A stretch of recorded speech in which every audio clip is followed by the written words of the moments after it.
So for women who are experiencing pelvic floor dysfunction during pregnancy or postpartum, we have many treatment options available that keep in mind the patient's reproductive wishes and also their lactation status. So we are specialized in complex wound revisions, repair of fistulas, which is an abnormal connection between pelvic organs. We also help women who have bowel control issues postpartum, perhaps related to the tear they had, and if that needs a surgical revision or further treatment.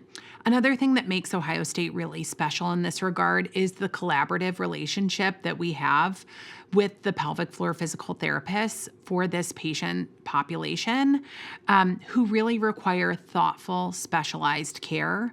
And then also, because of the subspecialty clinic that we have just the experience and volume to know what treatments work for patients who are experiencing these conditions.